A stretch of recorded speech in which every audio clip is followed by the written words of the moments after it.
first conspiracy theory is about... I don't even know if it technically counts as a conspiracy theory, I guess because it's actually not 100% canon. Then it would... concrete. Yeah, it does. I guess it would fall under conspiracy theory because there are a lot of sub-conspiracy theories that can kind of jump out of it. Yeah. So we'll start at the main conspiracy theory. So we got this. Let's see, this came from Star Wars Theory, the YouTube channel, from November 30th of 2018. In his video, and this actually originates from George Lucas, because we literally just heard about this not too long ago. That's why we wanted to do this conspiracy, or we want to do this episode on this particular topic. But conspiracy theory is based off of a book called The Art of Revenge of the Sith, which was by a friend of George Lucas's. His name is McCaig. Essentially what it says is, and this is a direct quote, Padme has the Force flowing, or this is a quote from McCaig. Sorry, I don't think this is actually in the book, but they were talking about stuff they wanted to put in the book. And it says, Padme has the Force flowing through her. She has more midichlorians than any person ever had because she's pregnant with the Skywalker twins. And there you go. Padme Amidala having the most midichlorians out of every single individual in the galaxy. I guess also in Revenge of the Sith, one of the scenes that they wanted to do was when Padme's trying to give this is like out of focus, like focus camera. That's weird. Mine's fine. Is it just me? Maybe I'm just like going blind a little bit. I mean, it could be. It's really distracting. Sorry. Okay. In Revenge of the Sith, what they wanted to do was have Padme was supposed to be doubled over in pain because she was obviously having contractions and she's literally about to have the twins. And Yoda was supposed to be there trying to use the Force to help her with the pain. But it ends up that it's too much power for Yoda to be able to help. So he was not going to be of any use. And that's just something that they never ended up putting into the actual movie Revenge of the Sith. Because George Lucas said it didn't really fit, but that's what they originally wanted. So, yeah. Ben, what are your first thoughts? I mean, it explains a lot. Yeah? It kind of helps explain like where Leia got the Force abilities from.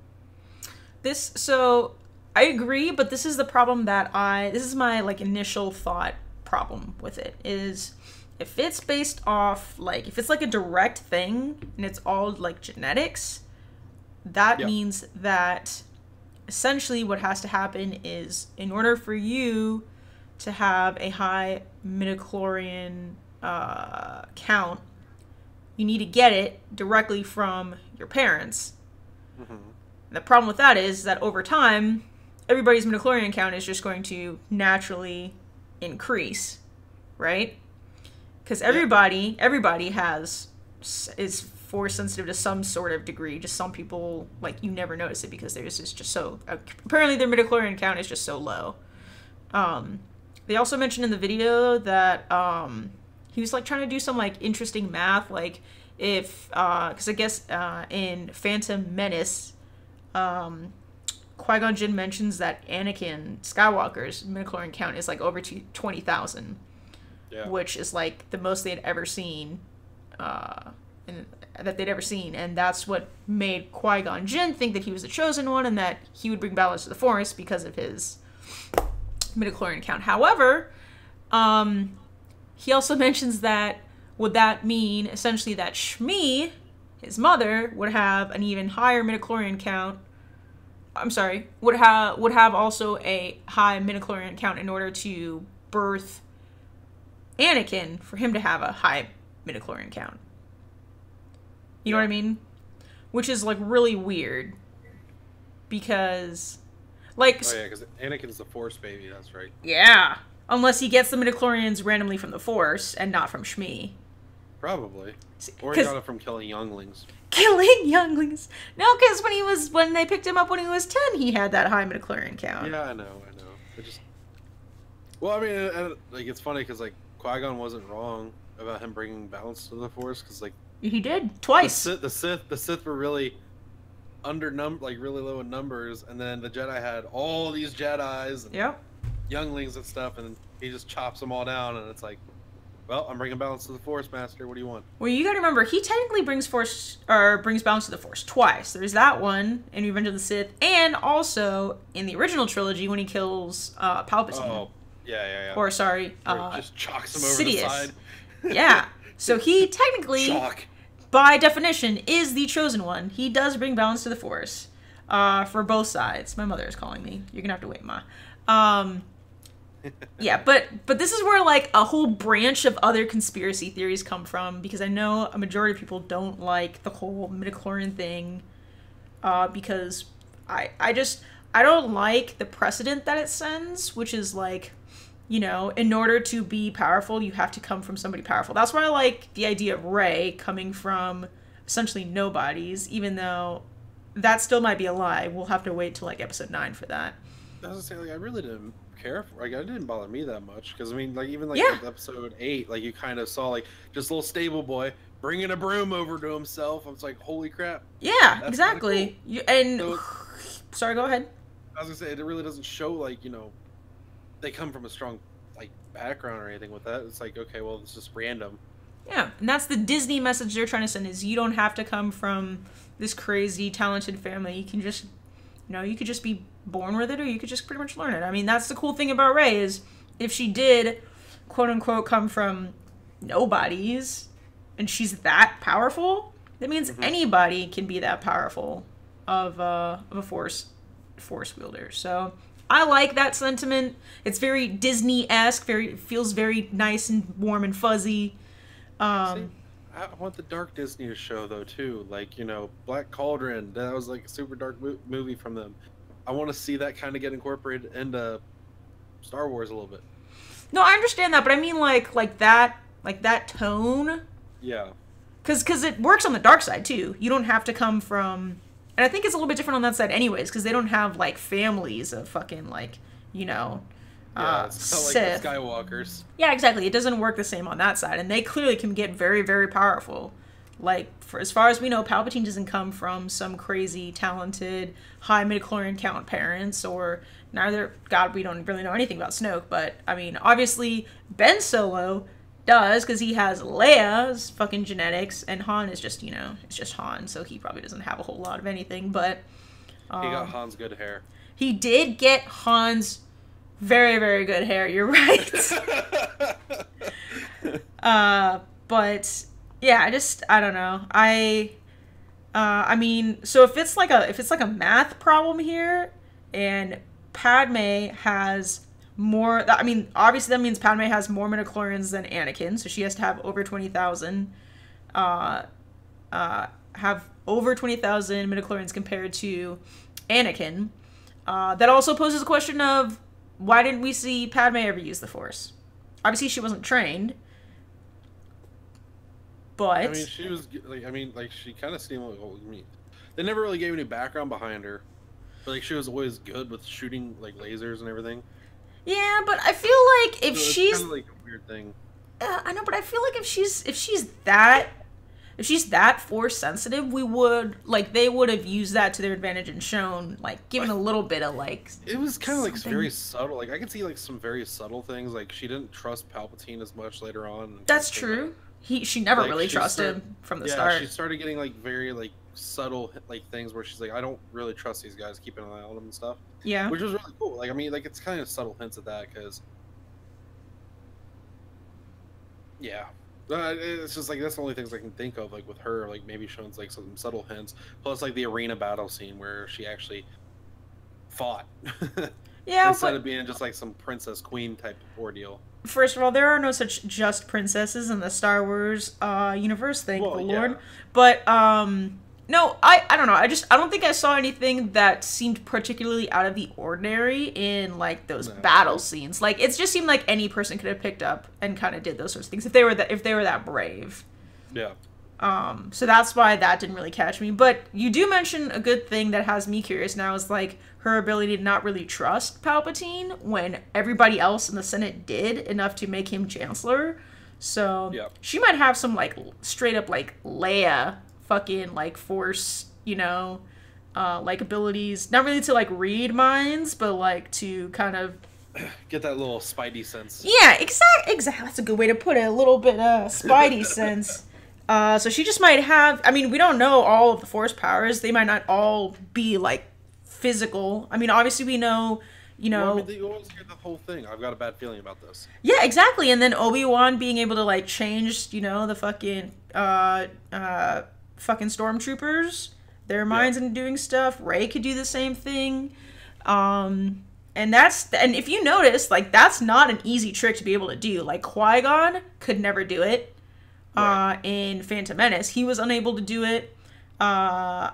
Obi-Wan, when he was a lot older, was able to do it, and it was, as you noticed, it was on very like low tier. I don't want to say low tier humans, but not intelligent creatures. You were talking about like with like Qui-Gon, like, you know, you mean with like Watto? Yeah. Well, Watto already said Jedi mind tricks don't work on his brains. Well, I know that. Actually, I'm the one that told you that when we did the last episode. No. I know, but still, like he might have just not, like, I understand they don't work on them, but if he encountered like a strong enough like Force person, that might not be necessarily true, because it just seems like those Jedi mind tricks or like anything Jedi like mental takes a lot of toll. Like, look at like Luke fucking Skywalker in episode 8. That was all mental. Not like it took a lot out of him physically, but you know, it fucking ended up killing him in the end. So, I mean, I haven't really thought of it that way, but it might be that like the mental side of like Force powers might be a lot more difficult to do. Yeah, I was gonna say, because I mean, even episode 6, yeah, like he couldn't use the powers on Jabba. Right, that's right. So it's like, okay, it's either that or they're just got some sort of slime around their brain. Yeah, or Anakin, you never see him use any of those sorts of powers.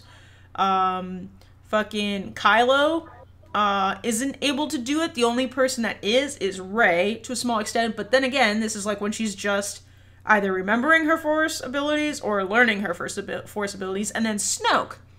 Yeah, because say Snoke. Yeah, because it's Snoke that bridges the gap between Kylo and Rey. Kylo had nothing to do with that. So it just seems like it's a much more difficult thing to be able to do. And if like you mentioned, if Padme is able to do those sorts of things, like be able to tell if people aren't really trustworthy and that kind of thing, that's like a huge deal. Right. So that's crazy. What was the other thing I was going to say? Oh, he also mentioned one thing at the end of his video saying, like if you, or at least from my point of view, if she's that powerful, how come she couldn't keep herself alive to like birth Luke and Leia? And he straight up said, and the guy in the video, sorry, he said it was the will that killed her. Like, essentially, she just didn't have the will to live anymore. Because after seeing Anakin go freaking batshit crazy. Yeah, go full dark side. And that's not in the movies. That's just from like the book. Although you can kind of sense that in the movie as well. Yeah, especially when she's like, I don't even know who you are anymore. And then it's like crushed. Yeah. Man, can you imagine how badass it would have been though if when they're on Mustafar, you just see Padme there and she just like pulls like a fucking Obi-Wan on Anakin. Like, you will not go to the dark side. And he's just like, you know what? I'm not gonna go to the dark side. Yeah. It would have never happened, but it would have been so cool. And everybody would have been like, what the fuck? She can use the Force? Blown. Oh my god. And then that's the end of all the movies. Like, forget all of the fucking original trilogy. It just ends right there. Yes, exactly. Dooku's gone, Sidious gone. Grievous. As much as you love Grievous. Well, he's already dead anyway, so. Yeah. Oh, no, you mean like people that come afterwards. Yeah, like, I mean, like regardless, like, Sidious would be just killed. Like, he wouldn't be Chancellor anymore. He'd be gone. Right, yeah. So then let's go back to midichlorians specifically. So it's over 9,000. It's over what? It's over 9,000. What is? The midichlorian count. For? I'm just trying to.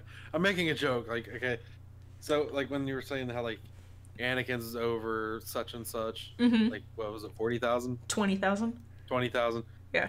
I was trying to make a joke with over 9,000. It's over 9,000. It's kind of a joke with Dragon Ball Z and stuff. Yeah, I don't know anything about Dragon Ball Z except it was a TV show. Yeah.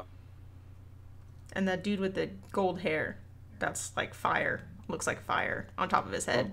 Oh, I mean, that's just a form. That's just one of the Saiyan's forms. They go Super Saiyan.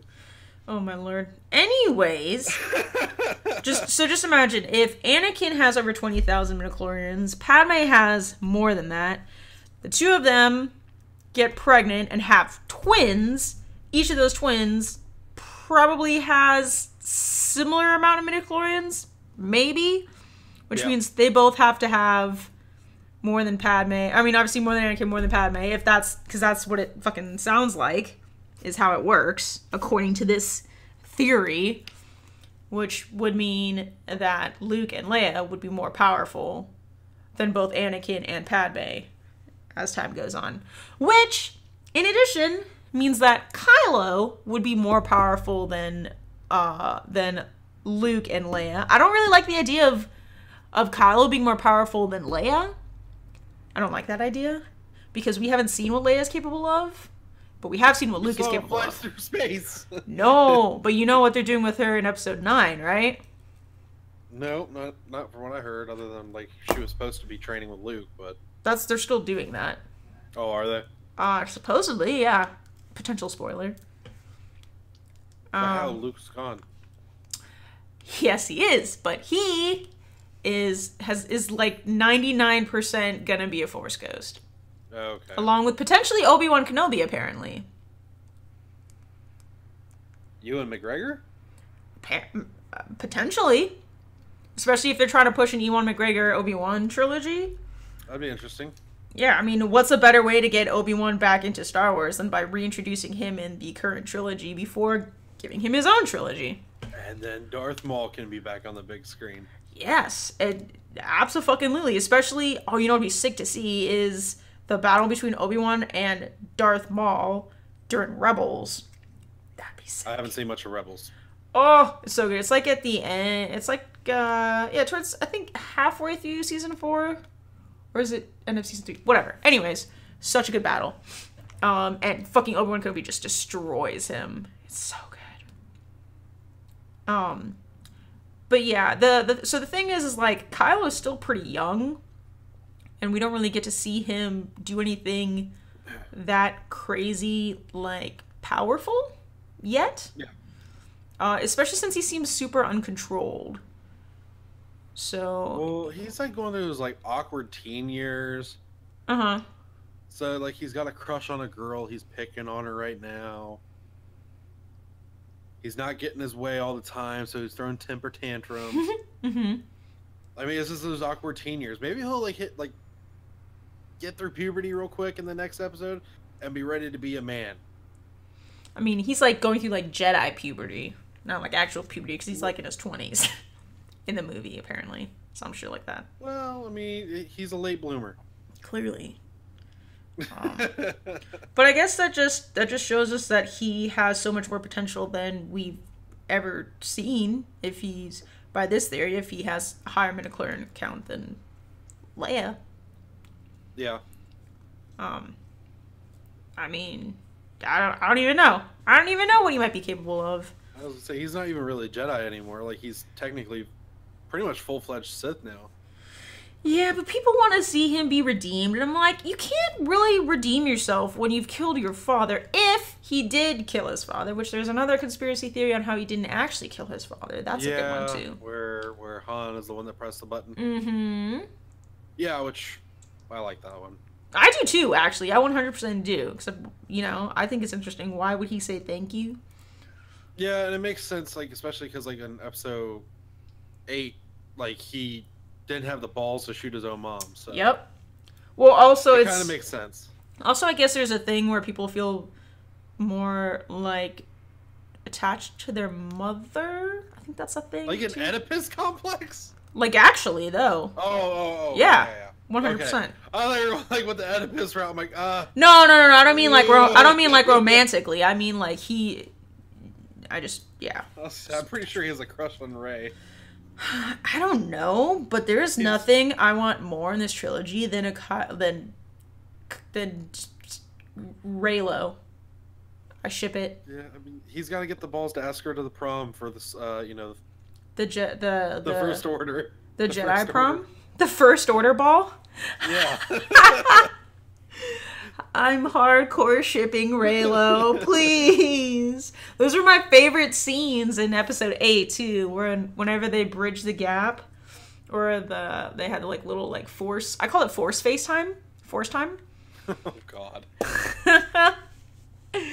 Listen, it was a Google Hangout. All right? It's the same shit. AIM, the video call with AIM, whatever you want to have. Oh God, that's old shit. Yeah, I went old school. Oh man, I'm showing my age. That's all good. I used to use AIM too. Do you have any other like branched theories about either Padme as being the highest midichlorian individual or midichlorians in general? Not that I could think of. I mean, I don't know. Like, I mean, she maybe had some influence with the Boss Nass thing on Phantom Menace. Because like, he wasn't ready to help out with that war until she stepped up and said stuff. That's true. She did have a lot of influence in the Senate, even at her young age, which must have been absolutely impossible. Even over E.T.'s race. E.T. Yes! I remember them in the little fucking corner over there. Yeah. I was like, what the fuck are you talking about? And then I just imagined them in the little booth.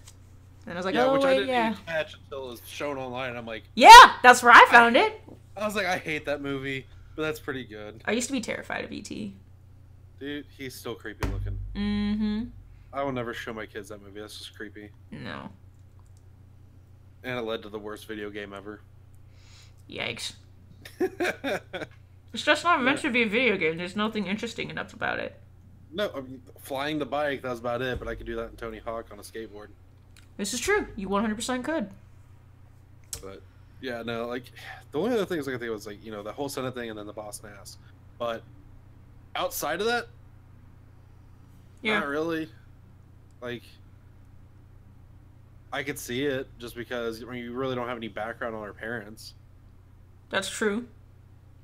There used to be a book in the Legends series that I think was solely based on Padme Amidala, but I haven't read it, and I don't know anything about it. I might try and find a synopsis of it online somewhere and see if it goes more into her childhood, because there's actually a really good book on Leia's childhood. Like how she pretty much became a fucking badass. That's canon. It's by Claudia Gray. One of my favorite canon books today. Actually, it is my favorite canon book. All of like my top 3 favorite canon books, 2 of them are by Claudia Gray. She's a fucking badass. But yeah, as I said, the only books I read was like when Qui-Gon first picked Obi-Wan to be his apprentice. Mm-hmm. I read like the first 3 books of that, and then I read one of the books that continued after Return of the Jedi, where Vader somehow lived.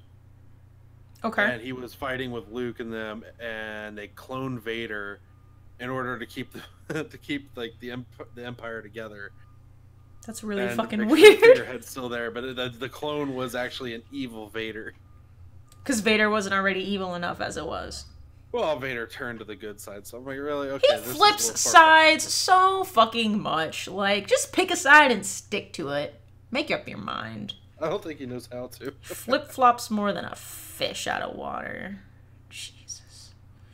Yeah, for, like, final thoughts from me, I mean, I think it's a really interesting idea. Of course, it would come from George Lucas, and he would have that idea. I think it's cool that he... I'm gonna pull the female card again. I think it's cool that he had... well, there's 2 parts to this. So, one, on the surface side, I think it's cool that he had a female have the highest midichlorian rate, even though it's not canon. I thought it was a cool idea. But more importantly, I thought it was cool, like now, like since I got this idea from you, essentially, since you pretty much posed this this idea, the potential for force powers like to an entire degree that we haven't even really seen yet, like very directly, like when it comes to like more mental and psychological force powers and how, like, I mean, and this is the part that's like pretty much based off evidence, like what we see in the movies. Go ahead. They're kind of expanding more and more on like kind of those abilities. Yeah. I mean, like you mentioned the whole thing with like Kylo where he just taps into their mind, like. Yeah. Yeah, so it's like it's a different like mental things, and they're coming forward more. Yeah, well, not only are they coming forward more, but they're clearly not easy to do because you also see plenty of Jedi Masters fail to do them. Yeah. Which just shows you how difficult they are to do.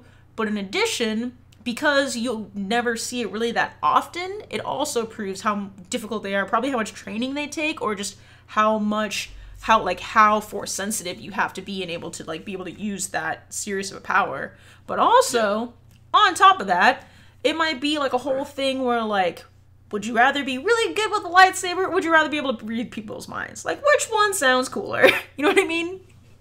Like lightsaber all the way. Exactly. So it might also be one of those things like it's so much training to be able to do it, and it's not even the cooler one to be able to do. Yeah, that's like something like I'll learn that when I'm old and gray and have nothing left to do. Like Obi-Wan Kenobi. Yeah. We spent 30 years on Tatooine watching a little kid grow up and become a total fucking whiny little bitch. Yeah, I mean, I think... Just like his dad. Right? Jesus. It's something about those sandy planets. I think it might have like some sand in their butt still. Maybe. Yeah, I mean, I think the potential there is just so fucking cool. And us getting to see more of like those mental force powers, like Lord only knows what other abilities they can come up with, or like to like how much, I don't know, I just think it's a really cool idea.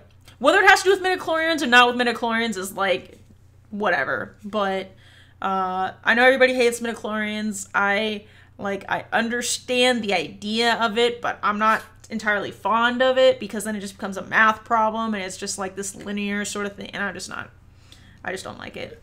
It doesn't faze me much just because I'm gonna say it again. It kind of reminds me of the whole Dragon Ball Z power levels with people. Sure.